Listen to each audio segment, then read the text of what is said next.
Okay,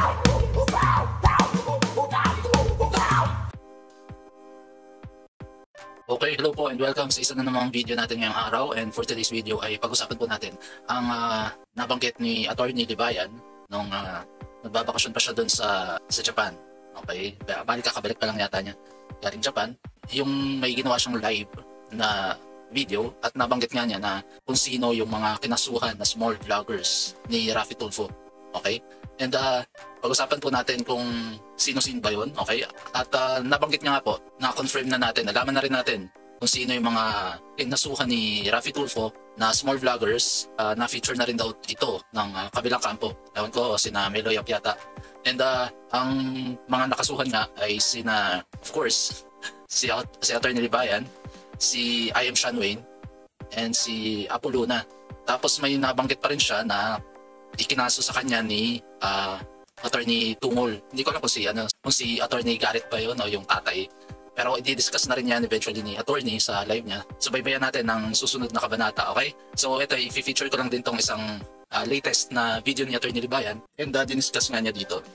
Ipinakita niya dito yung affidavit ni Raffy Tulfo tungkol dun sa mga video na ginawa niya. Okay, may mga nilagay na episode, okay? Pero katulad dito sa video, kinonfirm niya na nga rin na na si I Am Sean Wayne at saka si Apo Luna at saka siya, si Attorney Libayan ay nakasuhan at ito ay isang sa mga affidavit ni Raffy Tulfo na i-file against sa kanya. And ito yung part na pinapakita niya lang, in-explain niya. Hindi naman din daw to sub judice rule dahil hindi niya naman tinatakil yung merits of the case. Pinapakita niya lang yung mga nakasulat dun sa hinaing ni Idol Raffy Tulfo. Okay? So play natin yung video ni Attorney. Tapos yan, stalker niya daw ako. Grabing claim naman nitong si Raffy Tulfo. Being my stalker, sabi niya, it is his objective to create daily contents for his social media accounts of Alam mo yung stalker daw yung dating. Pero kung titingnan mo, hindi ba siya pwedeng i-criticize dahil public servant siya? Diba? Yung parang na-offend na siya dahil napupo na siya sa mga pinagagagawa niya sa hindi lang sa Senado, pati sa RTIA. Diba? Dahil nga binabayaran siya ng buwis ng mamamayang Pilipino at isa na doon si Attorney, wala ba siyang pakialam na punahin si Raffy Tulfo? Porket nasa RTIA ka, hindi ka senador, hindi ka public servant para mapuna ng isang mamamayang Pilipino. Tapos pag nasa RTIA ka, dahil hindi ka pwedeng punahin dahil sa tingin mong hindi ka senador doon, ang tawag mo sa mga nagkikriticize sa'yo stalker. Diba?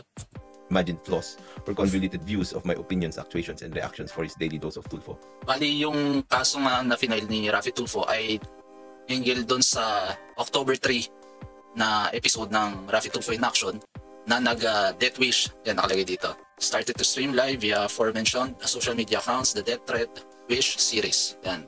Dahil nga may mga sunod-sunod na live stream si Attorney na sinasabi nga niya na ito ay death wish sa kanya ni Raffy Tulfo, and eventually pwede na ma-trigger yung mga Tulfonatics ay yung mga supporters ni Tulfo dahil nga sa death wish nakakatanggap siya ng death threat sa mga supporters ni Raffy Tulfo.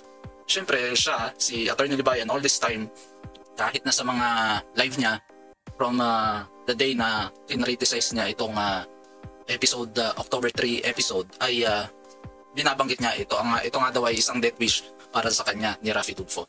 Ayan yung bali yung batas na sinight nila ni Raffy Tulfo dito sa affidavit defining cybercrime for the prevention of investigation, suspension, and imposition of penalties under purposes. Okay.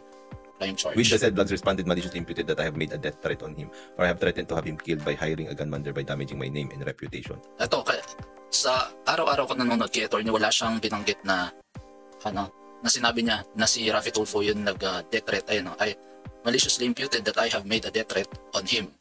Yan yung yung sinabi ni Raffy Tulfo. Para sa akin na yung mga episode na inaraw-araw niya tong October 3 episode ay walang sinabi ni si Attorney.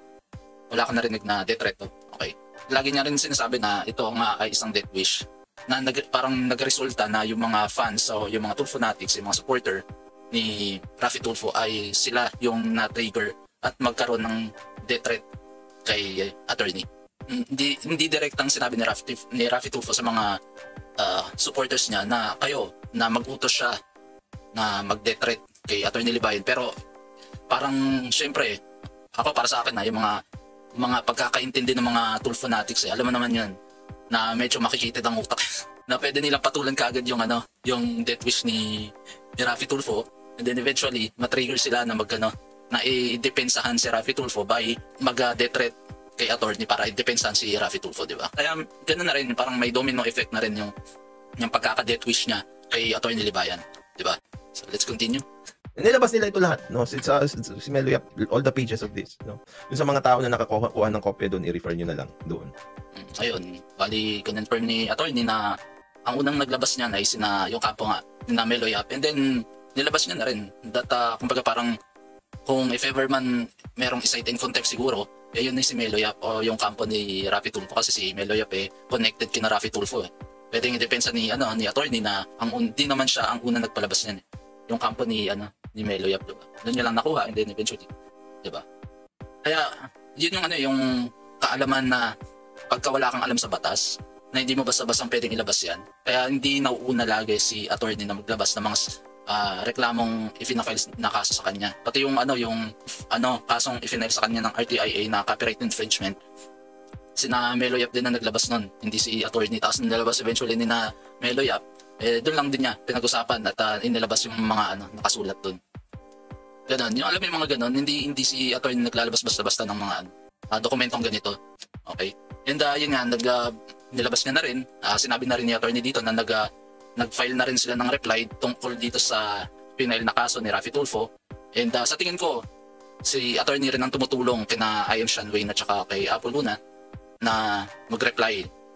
So, sa tingin ko, rin, na pinaka-qualified na attorney na lumaban talaga sa kaso si attorney Libayan. Kasi siguro, example ko na lang din yung mga past na case ni Miss Julie Licop, yung unang disqualification case kay Raffy Tulfo. Hindi pa si attorney Libayan yung lawyer.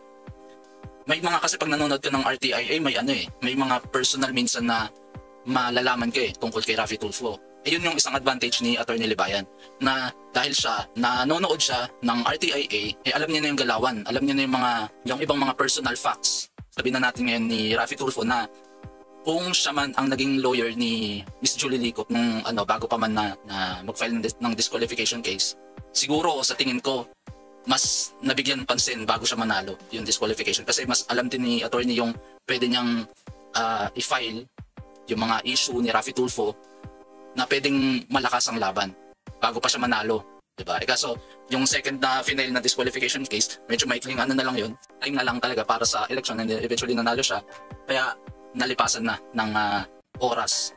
Pero hindi pa naman tapos ang lahat sa pero yung mga katulad ng ganito, if ever man may mga taong gusto mag-file ng kaso kay Raffy Tulfo, sa tingin ko ang the best person to handle the case ay si attorney Libayan, kasi nga siya rin yung, hindi naman dahil sa laging pinupunan ni attorney Libayan si Raffy Tulfo, pero medyo marami na rin siyang alam alam mo alam mo yung pag may kalaban ka sa mga pelikula, pag may kalaban ka, marami ka na nalalaman. Yan pa ba ang mala FPJ yung dating marami ka na nalalaman, ka nang itumba. Ganun, diba? So sa tingin ko, kung kasama man ni na I.M. Shanway at saka ni Apple Luna na humawak nitong case na to ay si attorney Libayan, sa tingin ko malaki ang chance at saka malakas ang chance nilang maibasura itong mga ganitong kaso na pinafile sa kanila na slap suit ang tawag nga nila, no?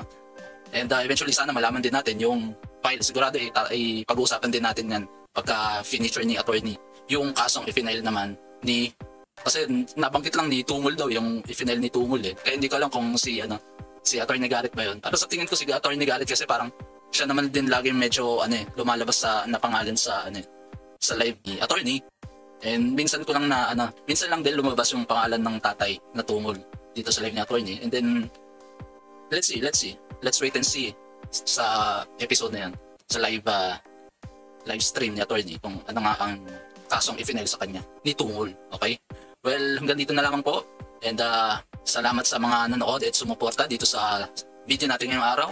And please paki-follow po ako sa Facebook page, and paki-subscribe ako dito sa YouTube channel ko. Okay? Maraming salamat po ulit. Ingat po tayong lahat.